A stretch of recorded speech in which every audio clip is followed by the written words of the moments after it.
और हम भी एक अध्यापक के को सस्पेंड किया जाए। जिला में क्या कर लेंगे। हम जैसे लोग आप अध्यापक के लिए लड़के हैं, इसी में हमारे पिताजी भी अध्यापक रहे। खबर उत्तर प्रदेश के कुशीनगर से रिपोर्टर मनीषा यादव, कुशीनगर जनपद।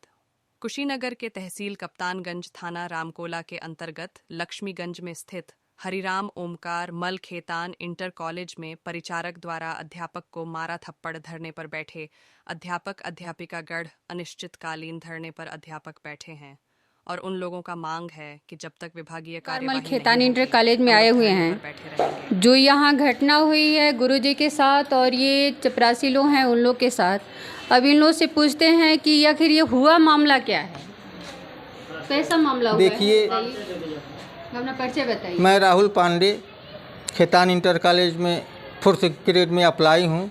8 तारीख को सुबह हम लोग प्रिंसिपल साहब के पास थे, बैठे थे, उन्हीं के पास हम लोग 3-4 लोग थे। तो प्रिंसिपल साहब से बात हो रही थी कि साहब वो इतना लेट हो गया, दीपावली रक्षाबंधन भी ख़त्म हो गया, अष्टमी भी ख़त्म हो गया, कब तक वेतन आएगा। तो प्रिंसिपल साहब ने बताया कि बड़े बाबू गए हैं, रास्ते में हैं, अब शायद अगले हफ्ते तक आएगा। हम लोगों की छुट्टी भी अधूरी है, पेंडिंग में हो गई है छुट्टी। तो छुट्टी पे हुआ तो प्रिंसिपल साहब ने कहा कि जब बड़े बाबू आ रहे हैं तो छुट्टी सही होगा। तो जयप्रकाश जी के और ये द्वारा छुट्टी, और ये हमारे मामला लोग- जो जी। मामला है ये आखिर कैसे शुरू हुआ, किस आधार पे शुरू हुआ? गुरुजी से कोई मनमुटाव पहले से चल रहा था आप नहीं, लोग का हमारी- कि ऐसे ही हो गया? हमारी बात प्रिंसिपल साहब से हो रही थी और 2006 में हमारी ज्वाइनिंग हुई। 2012 के आसपास मार साहब आए, अब तक कोई बातें नहीं हुआ। और उस दिन भी हमारी प्रिंसिपल साहब से बात हो रही थी, उनसे हमारी कोई बातें नहीं हो रही थी। तो तत्काल उन्होंने कहा प्रिंसिपल साहब के सामने कि साहब इन सालों को क्यों यहाँ बैठाते हैं, जबकि प्रिंसिपल साहब के ही द्वारा बैठाया जाता है कि एक आदमी घंटी लगाएगा, एक आदमी गेट पे रहेगा और एक आदमी हमारे पास रहेगा।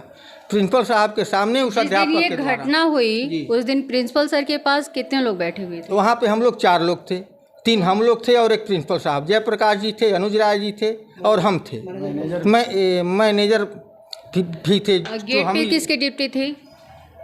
गेट पे ड्यूटी हमारी थी। तो प्रिंसिपल साहब के द्वारा ये कहा जाता है कि गेट बंद करके और जब सभी काम हो जाए तो तुम लोग हमारे पास यहाँ गेट के सामने प्रिंसिपल साहब बैठते हैं, गेट के ठीक सामने बाहर ही बैठते हैं अशोक के पेड़ के पास न। तो ठीक उन्हीं के पास हम लोग थे। उसके बाद वो तुरंत उनसे कहा कि साहब इन सालों को क्यों यहाँ पे बैठाते हैं जो रामकरण यादव अध्यापक हैं। तो हम उनसे कहे कि अरे सर आप अध्यापक हैं, ये शिक्षा का मंदिर है, आपकी नौकरी किसी थाने और एसपी ऑफिस में नहीं है कि गाली देकर बात करेंगे। तो उन्होंने कहा कि अरे माधरचो तुम हमको समझाओगे, हम अध्यापक हैं। उसके बाद प्रिंसिपल साहब के द्वारा हम लोगों को डांट के वहाँ से हटाए। तो हम लोग शांत रहे और एक तो हम लोग लिखित सभी लोग अप्लीकेशन दिए साहब को, प्रिंसिपल साहब को कि साहब हम लोगों के साथ ऐसी ऐसी बात है। जो आपके सहयोगी हैं, आपके साथ जो कार्यरत हैं, जो काम करते हैं यहाँ पे विद्यालय में, उनके साथ जो ये घटना हुई है उस टाइम आप कहाँ थे? हम भी ड्यूटी में थे। तो क्या हुआ था इनके साथ? मैडम इन्होंने सामूहिक रूप से अध्यापक जो हैं रामकरण यादव, हमारे प्रिंसिपल साहब के सामने इन्होंने सार्वजनिक रूप से ऐसी भद्दी गाली दी और उसी समय प्रिंसिपल साहब द्वारा हम ही लोग को डांट के किनारे कर दिया गया। उसके बाद हम लोगों ने एक एप्लीकेशन बनाया, उनको रिसीव करा दिया। हम लोग को उम्मीद है कि वो जो भी करेंगे अच्छा करेंगे, हमारे हित में ही करेंगे। ठीक उसी अगले दिन गेट पे प्रार्थना का समय है। आप हमें बताइए, अगर आप प्रेयर में आती हैं, देख रही हैं प्रेयर हो रहा है, गेट बंद है, तो क्या आपका अधिकार है बोलने का इस तरीके से नहीं, कि गेट अभी खोलो? तो वो खोलने का भी 5 मिनट वेट कर सकती हैं। प्रार्थना में प्रार्थना होता है, राष्ट्रीय गान होता है, सारे लोग रुकते हैं। अनुशासनहीनता का पहला परिचय तो उन्होंने अपने अधिकारी के सामने दिया। ये एक अध्यापक की भाषा होती है विद्यालय में ऑन ड्यूटी। ये तो उसके गवाह हमारे प्रिंसिपल साहब भी हैं, उनसे भी पूछिए, वो भी कहेंगे हाँ उन्होंने ही पहले दिया। दूसरे दिन आके अगर हम प्रेयर के टाइम पे गेट नहीं खोल रहे हैं तो वो क्या हम गलती कर रहे हैं?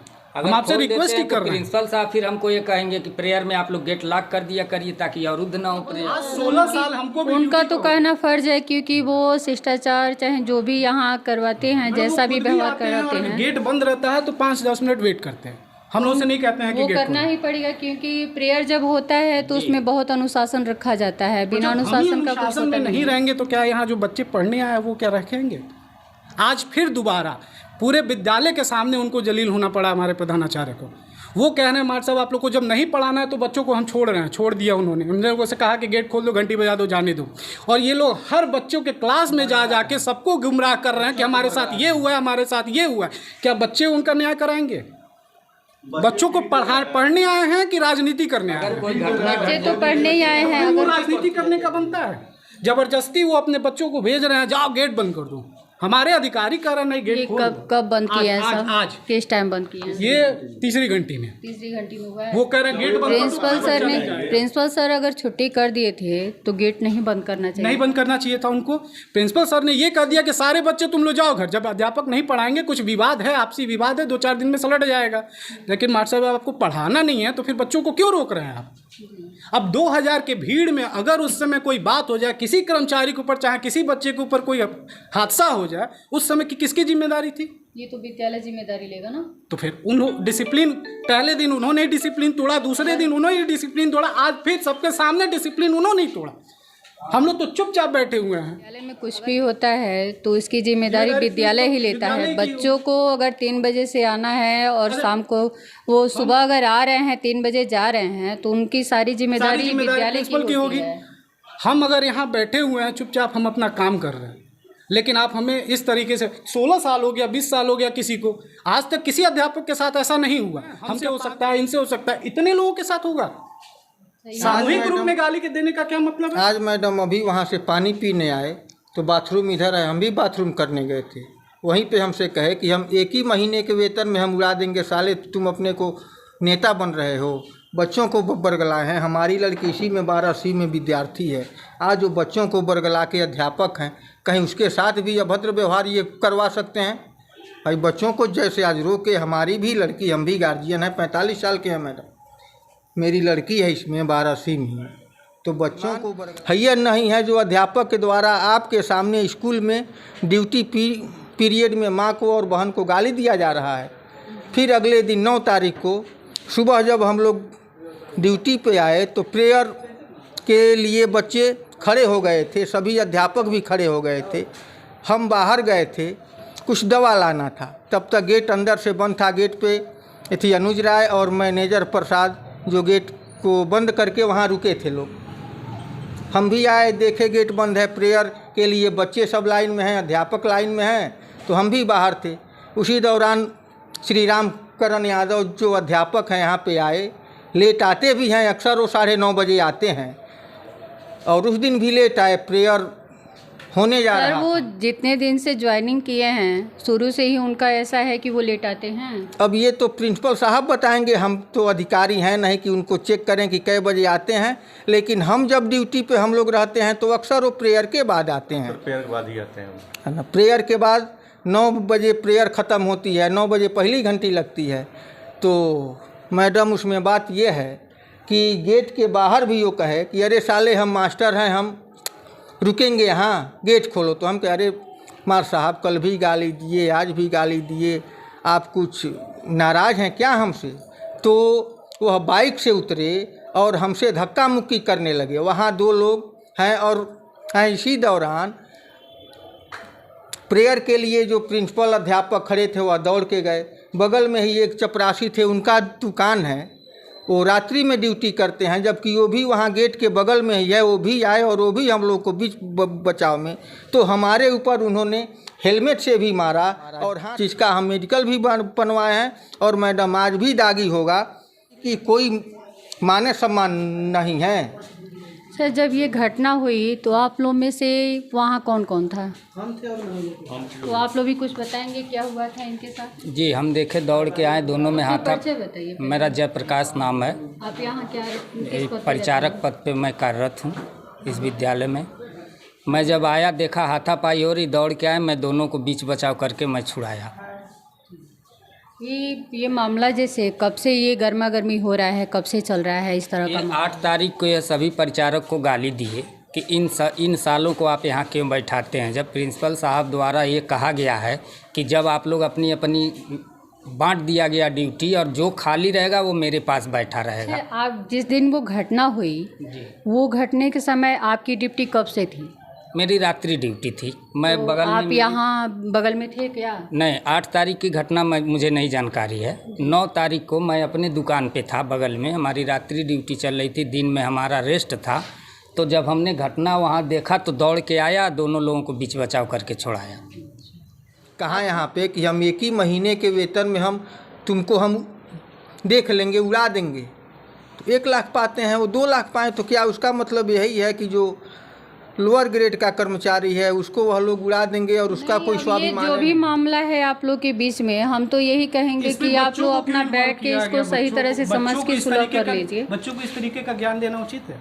नहीं, बच्चों को इसमें सम्मिलित करना ही नहीं। अगर झगड़ा होता है तो हस्बैंड वाइफ बच्चों के सामने झगड़ा नहीं करते हैं, वो किनारे पर। यहाँ तो 2000 बच्चे हैं, हम आप तो उनके मैडम सामने अगर हम दोषी हैं तो मेरे अधिकारी मुझे आज निकल वो मुझे देंगे, सजा देंगे। दोषी होगा उसको तो सजा मिलेगा। आज वे इसकी और उस सच्चाई दिन की जानकारी लेनी पड़ेगी। आज जो सबके सामने वो लोग दोषी बने हैं तो उसका सजा कौन देगा? अब ये आप लोग अपने में बैठ के समझ लीजिए। प्रिंसिपल सर को भी बच्चे भी बैठेंगे ना, 2000 बच्चे भी हम लोग के बीच में बैठेंगे, बच्चे भी देखेंगे ना कौन सही है कौन गलत है। वो तो अब अधिकारी जानेंगे कि किस तरह का ये हो रहा है, क्या हो रहा है। अपना अपना वो लोग करेंगे लोग। मैडम आज वो जैसे बताए कि हम तुमको देख लेंगे, हमने कहा कि आप भी अध्यापक हैं, हम भी शिक्षा विभाग के कर्मचारी हैं, तो आप ही लोगों के बीच में रहते रहते आज 18 साल से सेवा हमारी है और हम भी एक अध्यापक के लड़के हैं। इसी में हमारे पिताजी भी अध्यापक रहे हैं। सामने मंदिर है, अगर आप सही हैं और हम कह रहे हैं हम सही हैं तो मंदिर में दोनों लोग चलें। भगवान को साक्षी मानकर आप सही बताइए कि हम आपको गाली दिए मारे कि आप हमको गाली दिए मारे, तो मंदिर में भी नहीं जा रहे हैं। ये अच्छी नहीं लगती हैं, क्योंकि आप लोग अपने में ही, क्योंकि दोनों जन लोग को यही काम करना है, तो आप लोग अपने में मिलकर इस मामले को सही तरह से निपटारा कर लीजिए। ज़्यादा हल्ला करने से कोई फायदा नहीं है, इसमें बच्चों का भविष्य ही खराब हो रहा है। जी मैडम देखिए, बच्चों का भविष्य बनाने वाला है, बच्चों का जो भविष्य सुधारक है, अगर वही बच्चों के सामने अपने छोटे कर्मचारी को, माँ बहन को गाली दे, मारने की धमकी दे, तुमको देख लेंगे धमकी दे, कहते हैं कि ज़िला हमारा गाजीपुर है, हम फला गोल के साथ रहते हैं, हम यहाँ इतने दूर नौकरी करने आए हैं तो ऐसे ही नहीं आए हैं। इसका क्या मतलब है मैडम? हम लोग 4th ग्रेड के नौकर हैं, घर यहाँ से हमारा 50 किलोमीटर दूर है विद्यालय से, हम बाहर यहाँ क्वार्टर लेके रहते हैं, घर भी नहीं जाते हैं, और वह रुपया का भी धमकी देते हैं कि हमारा वेतन अधिक है। तो इस पर तो अब हम या तो नौकरी छोड़ के घर बैठें और नहीं तो हम कप्तान के वहाँ जाके हम अपना सुरक्षा मांगें। भाई हमारे पास उतना पैसा भी नहीं है कि अगर कप्तान साहब एक कांस्टेबल हमको दे देंगे तो हम चपरासी हैं, हम उनका तनख्वाह कहाँ से देंगे, हम अपने बच्चों का पालन पोषण कैसे कर पाएंगे? मिला जुला के हम लोग को न्याय दिलवाइए, जो गलती है जिसकी गलती है वो दोषी कराइए। हम लोग साहब